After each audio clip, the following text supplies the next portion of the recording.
Today on review we are looking at Burnout Paradise for the PlayStation 3, also available on Xbox 360. Burnout Paradise is called the continuation of the Burnout franchise, and this time we're going into an open landscape of Paradise City. Pretty much every menu from the game has been stripped out. It is no longer choosing what way to do from a menu. It's all open and up to you on how you want to do it. The only issues here is of course it's only a few types of races. Court the straight up point A to point B races, you have the takedowns, and of course you have missions where you are avoiding being annihilated by people hunting you down, and of course you also have the ability of stunt driving, which take a little more skill when it comes to that, because you having to know where the jumps are and how to get the most point from it. But unlike the old Crash mode, you have now Showtime mode, which at any point in time you can pull both trigger and you pretty much will go into a slow motion, bouncing down the highway, trying to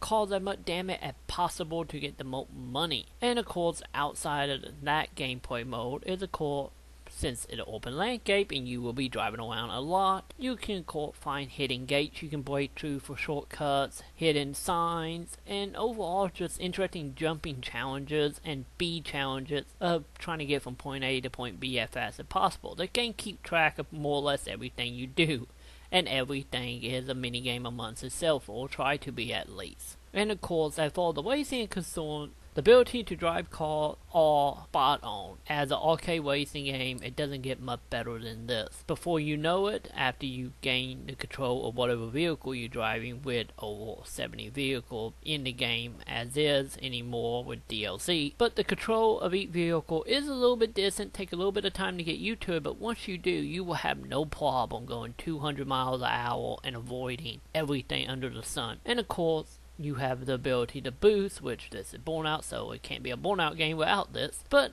like all the pack game, you of course can gain boost by flaving between traffic, driving in the opposite direction of oncoming traffic, and so on. You can do a little bit of stunt here and there that will continue boosting, and in the more skillful player, you'll be able to continue a inlet boot to you more let whack, or you complete the race at hand. Races is of course you start by stopping at stop lights, and when you're at the stop light you can activate the races, and at 120 of them, but with only a handful of races, a lot of it repeats, so it can come a little redundant over time. As far as the soundtrack is concerned, you're going to get everything from 80 hell metal to 90 2000, while along with some actual classical music, which seem a little out of place, but at the same time, I guess if you're going to be driving aimlessly, what better than to zone out to some Beethoven, I guess. But the only actual issue outside of the gameplay of a handful of races repeating is of course you have no driver in the vehicle.